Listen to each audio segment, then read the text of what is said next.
My dear students and all my dear viewers, you all are welcome to the class of Merchant of Venice. Actually this is for ICSE class 10.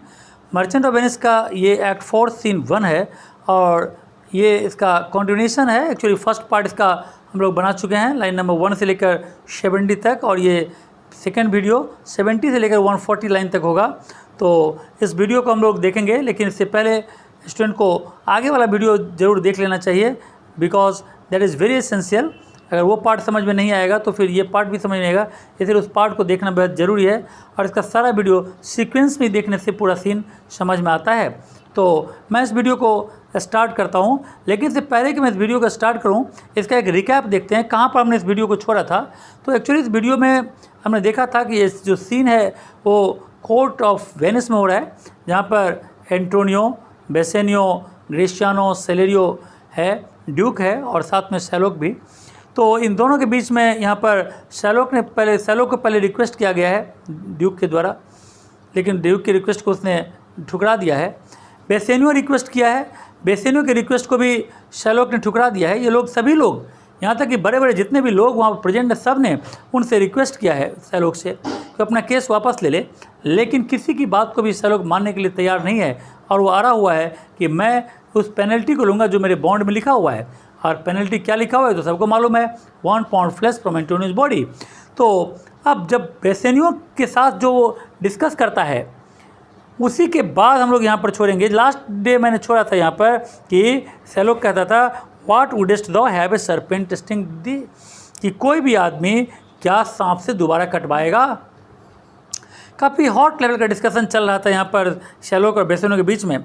तो ये सारे के सारे लोग जो शैलोक को मनाने के चक्कर में हैं, इनको सुनकर एंटोनियो बड़ा उदास हो जाता है, क्योंकि एंटोनियो एक अलग टाइप का इंसान है. एंटोनियो लगता है कि मेरे खातिर ये लोग शैलोक को इतना, यानी उसकी एक तरह से उसको इतना रिक्वेस्ट करते हैं, तो उसे भी ख़राब लगता है क्योंकि किसी की बात को मान नहीं रहा है. तो एंटोनियो का रिमार्क्स हम देखेंगे और यहीं से मेरा आज का ये वीडियो स्टार्ट होगा लाइन नंबर 71 से. तो एंटोनियो क्या कहता है, I pray you, you is a refer to Bassanio. तो एंटोनियो कहता है, बेसेनियो मैं तुमसे रिक्वेस्ट करता हूँ, think you question with the Jew. ज़रा तुम ये सोचो कि तुम जो डिस्कस कर रहे हो वो किसके साथ कर रहे हो. अरे ज्यू के साथ डिस्कस कर रहे हो तुम तो ज्यू के साथ डिस्कस कर रहे हो, ज्यू से रिक्वेस्ट कर रहे हो. ज्यू कैसा होता है तुमको इसका एग्जांपल मैं समझाता हूँ. You may as well go stand upon the beach. Antonio कहता है बेसेनियो से कि तुम समुद्र के किनारे जाकर खड़े हो जाओ. And bid the main flood bate his usual height. और जो समुद्र में टाइड्स आया हुआ है, जो ऊंची ऊंची लहरें उठ रही है, समुद्र के किनारे खड़े होकर ऊंची लहरों से प्रार्थना करो कि वो अपना हाइट घटा दे, तो शायद वो तुम्हारी बात मानकर ऊंची ऊंची लहरें जो है अपनी हाइट को घटा देगा. You may as well use question with the wolf, why he hath made the ewe bleed for the lamb. अगर तुम किसी उल्फ के पास जाओ, किसी भेड़िए के पास जो अपने शिकार में किसी हिरन के बच्चे को पकड़ कर लाया हुआ है, तुम उसको जाकर रिक्वेस्ट करो कि इस लैम्ब को छोड़ दो. उसे कहो कि तुमने, यानी इसकी माँ, यू का मतलब होता है मदरशिप, तो मदरशिप को तुम क्यों रुला रहे हो इसके बच्चे को पकड़ कर. तो हो सकता है शायद उसको भी दया आ जाए, वो भी उसके बच्चे को छोड़ दे. You may as well forbid the mountain pines. तुम पहाड़ पर जो पाइन्स ट्री होता है, वो पाइन्स ट्री को जाकर कहो कि तुम जो अपने ब्रांचेज को इतना ज़्यादा हिला रहे हो, उससे जो आवाज़ होती है उस आवाज़ को थोड़ा तुम कम कर दो, ब्रांचेज को हिलाना कम कर दो, तो शायद वो भी तुम्हारी बात को मान ले. When they are fretten with the gust of heavens. जब वो यानी फ्रेटन होता है, फ्रेटन मतलब बहती है, और गस्ट मतलब हवा बहने से जो ब्रांचेज हिलती है, तो शायद वो भी तुम्हारे यानी रिक्वेस्ट को मान ले.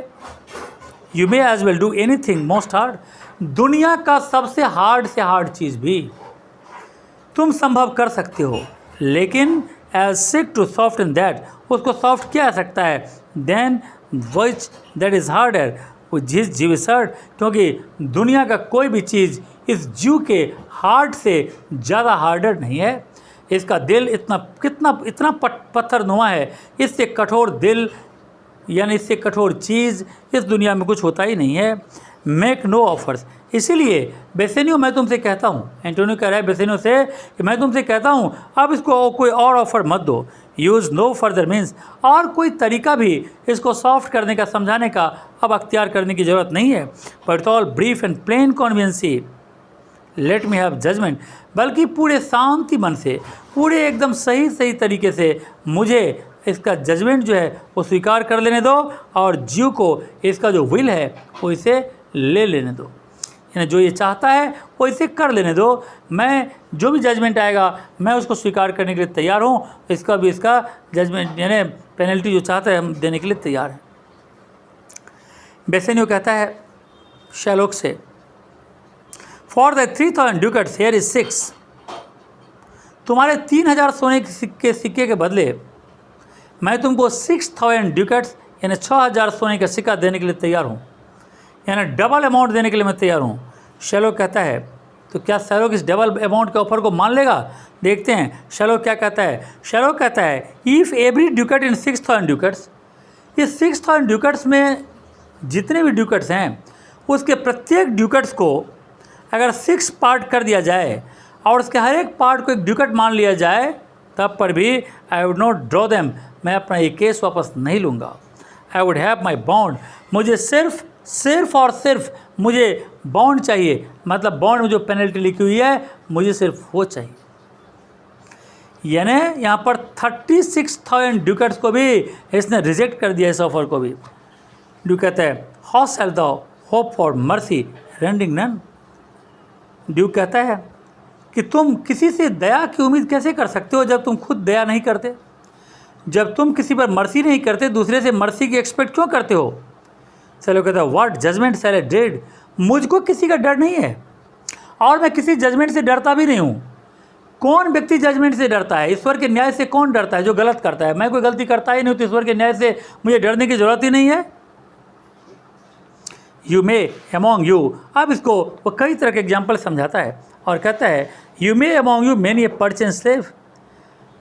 ड्यूक से कहता है, ये ड्यूक के ऊपर भी हावी हो जाता है। हाँ, ड्यूक से कहता है आपके तो हज़ारों गुलाम हैं, आपने उसे खरीद कर लाया है, बहुत सारे हज़ारों गुलाम आपके अंडर में हैं, which like your asses and dogs and mules, और ये सारे गुलाम से आप कैसे काम लेते हैं? जैसे कोई आदमी गधा से, घोड़ा से, कुत्ता से, म्यूल से काम लेता हो।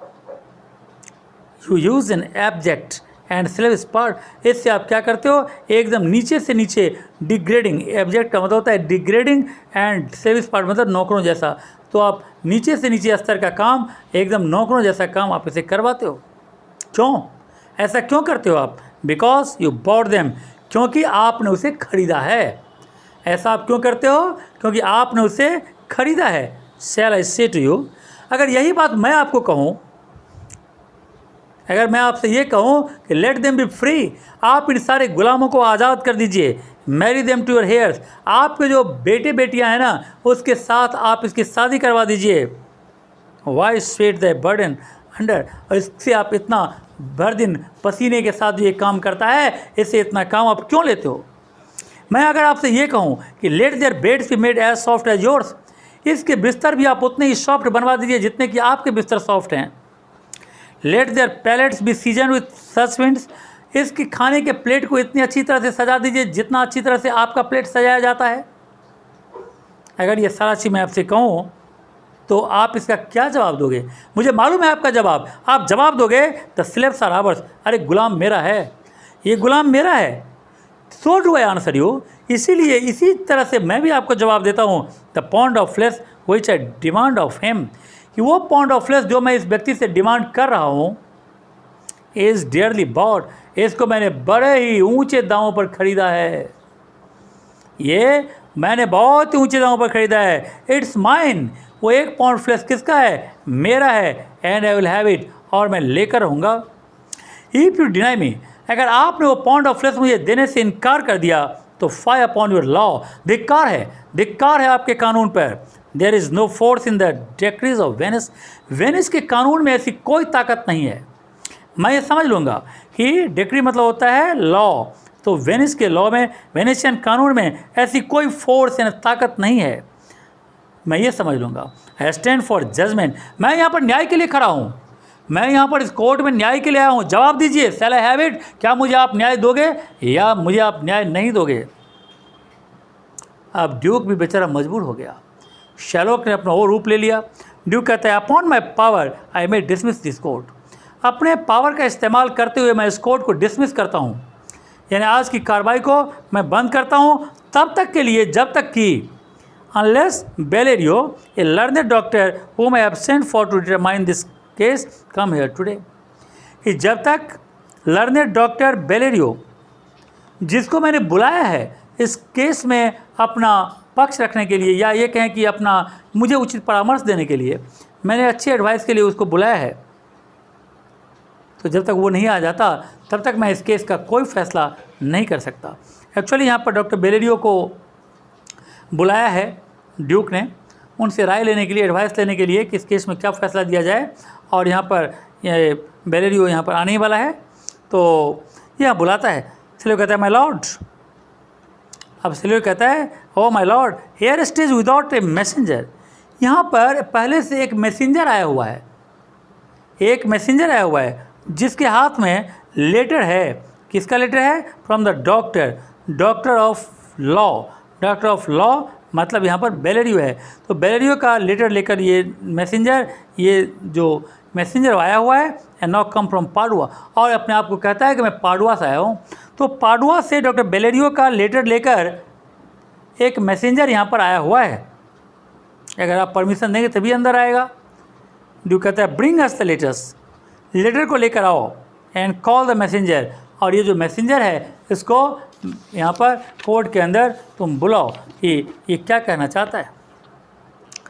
बेसेनियो कहता है गुड चेयर एंटोनियो, तो जब तक यहाँ पर उसको बुलाया जाता है तब तक एंटोनियो और बेसेनियो में कुछ बातें हो रही है। बेसेनियो क्या कहता है? Good chair Antonio, man courage it, कहता है ओ मैन हिम्मत रखो, मुस्कुराओ। अब जो व्यक्ति का मौत सामने खड़ा है, 1 पाउंड फ्लेश अगर उसके बॉडी से काटा जाएगा तो उसका मतलब उसकी मौत होगी, तो मौत से पहले कोई हाथ उसको बोल रहा है कि तो मुस्कुराओ। कहता है जू शैल हैव माई फ्लेश, ये जू को पहले मेरा फ्लेश, मेरा ब्लड, मेरा बोन्स, मेरा सब कुछ, जब तक वो ले नहीं लेता उससे पहले वो तुम्हारा बाल भी बांका नहीं कर पाएगा।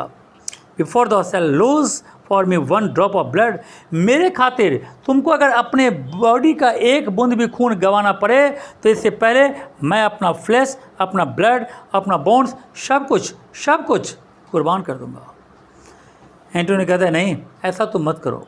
आई am a tainted wether of the flock, जो फ्लॉक का झुंड होता है, यानी जो शिप का झुंड होता है, उस बीमार भेड़ में से, यानी उस सारे भेड़ में से मैं एक ऐसा भेड़ हूँ जो टेंटेड है, मतलब बीमार है, तो मैं एक बीमार भेड़ हूँ।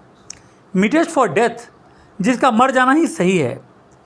The weaker kind of their fruit drops earliest in the ground, जैसे कोई कमज़ोर फल जो होता है वो समय से पहले ही पेड़ के टहनी से नीचे ज़मीन पर गिर जाता है, तो जैसे समय से पहले कोई फल गिर जाता है, ठीक उसी तरीके से यानी मेरा भी अंत हो जाना चाहिए। And so let me, you cannot better be employed Bassanio than to live all and write my epitaph, और तुम्हारा जीना बेसेनियो इसलिए भी ज़रूरी है क्योंकि मेरे मरने के बाद आखिर तुम्हें एपिटाफ तो लिखना है ना। एपिटाफ क्या होता है? एपिटाफ होता है जब कोई व्यक्ति मरता है तो वहाँ एक पत्थर लगाया जाता है और पत्थर पर उसके तारीफ में कुछ शब्द लिखा जाता है। तो ये कहता है कि मेरा तो कोई है नहीं, तो मेरा एपिटाफ तुम ही लिखोगे, इसीलिए तुम यहाँ पर, तुम्हारा जिंदा रहना बेहद ज़रूरी है। इसी बीच यहाँ पर नेरिसा इंटर करती है, जो मैसेंजर जो यहाँ पर आया हुआ है कोई और नहीं बल्कि नेरिसा है। नेरिसा यहाँ पर लॉयर्स का जो ड्रेस है वो पहनी हुई है, लॉयर्स के क्लर्क का ड्रेस पहनी हुई है, और यहाँ पर भी बेसेनियो इसका पोर्सिया का आना बाकी है। ड्यूक कहता है यहाँ पर come you from Padua, actually duke is asking question to Nerissa whether she is coming from Padua and whether she, और क्या उसे डॉक्टर बेलेरियो ने भेजा है, क्या वो पाडुआ से आ रही है और बेलेरियो ने भेजा, एक्चुअली आ रही है और आ रहा में कन्फ्यूजन यहाँ पर ये है कि ये नेरिसा तो लड़की है लेकिन वो लड़का बनी हुई है, तो ऐसे में ड्यूक जब बोलता है तो उसको तो लड़का समझ के ही बोलता होगा, तो लेकिन एक्चुअल में लड़की है। सो कम फ्रॉम पाडुआ, क्या तुम पाडुआ से आए हो या और बेलेरियो के यहाँ से आए हो? पाडुआ में बेलेरियो रहता है। कहता है फ्रॉम बोथ, हाँ मैं दोनों के यहाँ से आया हूँ, मतलब पाडुआ से भी आया हूँ और डॉक्टर बेलेरियो के यहाँ से भी आया हूँ। Bellario greets your grace, your honour. Bellario आपको सलाम करता है। बेलेरियो ने आपके लिए ग्रीटिंग्स भेजी है और साथ में ये लेटर भी, और ये लेटर आगे बढ़ाता है। बेसेनो कहता है why dost thou whet thy knife so earnestly. उधर सैलोक जो खड़ा है कोने में, वो क्या करता है, अपने चाकू को तेज कर रहा है, यानी अपने चाकू के को एक शोल पर घिस घिस कर उसको क्या कर रहा है, तेज कर रहा है। तो बेसेनो उससे पूछता है yes why dost thou whet thy knife so earnestly, तो अपना चाकू इतना तेज़ी से क्यों चला रहे हो। सैलोक कहता है to cut the forfeiture from the bankrupt there. ये जो सामने बैंकक्रप्ट आदमी खड़ा है ना, दिवालिया आदमी जिसने मेरा पैसा वापस नहीं किया, इस आदमी के बॉडी का 1 पाउंड मांस काटने के लिए मैं अपने चाकू को तेज कर रहा हूँ। ग्रेसिनो कहता है नॉट ऑन द सोल। तुम जो अपना ये चाकू को तेज कर रहे हो तो इस सोल पर मत करो, ये लेदर पर अपने चाकू को तेज मत करो, बट ऑन द सोल। अरे अपने हार्ट पर करो ना, अपने हार्ट पर घिसो ना उसको। तुम ये यहाँ सोल का 2 मीनिंग है, SOL sole, SOUL soul. SOL sole का मतलब होता है लेदर यहाँ होगा, और SOUL सोल मतलब आत्मा। तो इस लेदर पर जो तुम घिस रहे हो उससे अच्छा है तुम सोल पर घिसो, SOUL। The makest thy knife keen but no metal can. क्योंकि तुम्हारा नाइफ जो है वो इतना तेज नहीं है किसी मेटल को काट सकता है। नो कहता है thou makest thy knife keen but no metal can, no not the hangman's axe. दुनिया में ऐसा कोई मेटल नहीं है, यहाँ तक कि जल्लाद का जो कुल्हाड़ी होता है ना, वो भी इतना तेज नहीं है। वी आर हाफ द किन्नेस, यानी जितना किन्नेस यानी सैलोक के यानी में है, हार्ट में है, उतना किन्नेस यहाँ तक कि जल्लाद के हैंग यानी कुल्हाड़ी में भी नहीं होती। ऑफ द शार्प भी can no progress pierce thee. Cristiano कहता है कि इसका दिल जो है वो यानी बहुत ही कठोर है और जल्लाद के कुल्हाड़ी से भी कठोर है। फिर ये उसी से पूछता है क्या तुमको प्रेयर का कोई इफेक्ट नहीं होता क्या, तुमको इतने लोग प्रेयर करें, रिक्वेस्ट करें, क्या तुम किसी का तुम परवाह नहीं करते। चलो कहते हैं नो, बिल्कुल नहीं। None that though has to wit enough to make. तुम लोगों में से कोई भी ऐसा व्यक्ति नहीं है जो मुझे इस तरह से इंसिस्ट करे या मुझे कॉन्विंस कर ले इस यानी मुझे सरेंडर करने के लिए। ग्रेशियानो कहता है ओह बी द डैम्ड इनक्रेसेबल डॉग। तुम बहुत ही डैम हो, इंसल्टिंग और इनएक्सक्रेबल डॉग। इनएक्सक्रेबल का मतलब होता है ऐसा क्रूएल और ऐसा इनह्यूमन जिससे ज़्यादा और दुनिया में होता ना हो। तो तुम एक बहुत ही एक्सेस क्रूएल्टी वाले डॉग हो। एंड फॉर द लाइफ और जस्टिस बी एक्यूज्ड। और अगर इस न्याय के मंदिर में ड्यूक ने तुम्हें जिंदा छोड़ दिया तो ये भी न्याय का अपमान होगा। The almost makes me waver in thy faith. अक्सर मैं इस तरह के to hold Pythagoras opinion Pythagoras, तो मेरे मन में जो पैथागोरस वाला ओपिनियन है मुझे तो कभी कभी उसके बारे में भी डाउट हो जाती है। कहते दैट सोल्स क्या था पैथागोरस, और पैथागोरस था कौन। पैथागोरस एक्चुअली एक ग्रीक फिलोसफर था, तो मैथ में भी पैथागोरस का नाम सुना होगा। तो ग्रीक फिलोसफर जो था वो उसका ये मानना था कि इंसान की जो आत्मा होती है वो आमतौर पर मरने के बाद जानवरों के शरीर में प्रवेश कर जाती है, ऐसा उसका मानना था। तो ये कहता है यहाँ पर कि with Pythagoras that souls of animals infuse themselves into the metals of men और दाई करिस स्पिरिट। और तुम्हारा जो ये डॉग लाइक स्पिरिट है गवर्नड उल्फ, ये एक उल्फ का है, एक भेड़िया का है। वो हैंग्ड फॉर ह्यूमन स्लॉटर। और उस भेड़िया को जिसकी आत्मा तुम्हारे शरीर में प्रवेश कर गई है, ये आत्मा ये उल्फ को क्या हुआ था, इस उल्फ को एक्चुअली क्या हुआ था, तो ये यानी तुम्हारी आत्मा को यानी तुम्हारी जो आत्मा है वो एक उल्फ की आत्मा है और उस उल्फ को एक बार फांसी की सज़ा हुई थी। क्यों? एक इंसान को मार देने के लिए। तो ये कहना चाहता है कि एक इंसान को मारने के जुर्म में एक उल्फ को, एक भेड़िया को फांसी हुई थी। उस भेड़िया को क्या हुआ, even from the गैलोज did is fall, जो फांसी के फंदे पर लटकाया गया उससे पहले, लटकाने से पहले वो नीचे ज़मीन पर गिर गया और भाग गया। And whilst thou lay'st in my unhallowed infused itself to thee. और वो जो वहाँ से गिरा, वो जो उल्फ वहाँ से गिरा नीचे फांसी के फंदे से, उसमें से उसकी आत्मा जो थी वहाँ से भाग गई।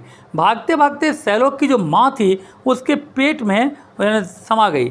उसी वक्त सैलोक माँ के पेट में था और वो आत्मा जो था सैलोक के बॉडी में चला गया। इसीलिए कहता है फॉर द डिजायर्स आर वुल्फिश, इसलिए तुम्हारा हर समय जो तुम्हारी आत्मा रहती है वुल्फिश रहती है। खून खराबा की बात करते हो तुम्हारी आत्मा ब्लडी रहती है, यानी मर्डर की बात करते हो, खून खराबा की बात करते हो, स्टार्व हर समय डिजायर करते हो, रेवेनस मतलब एक तरह से तुम भूखे जैसा बिहेव करते हो, ये हर समय तुम्हें देखा जाता है। तो इस तरह से हमने यहाँ पर देखा। अब यहाँ पर क्या होगा, तो जो पोर्सिया है वो आने वाली है। पोर्सिया के बारे में सबको मालूम है कि पोर्सिया भी लड़का बनकर आएगी और नेरिसा उसकी मैसेंजर तो यहाँ आ ही गई है। तो ये दोनों मिलकर यहाँ पर कहानी को आगे बढ़ाएंगे।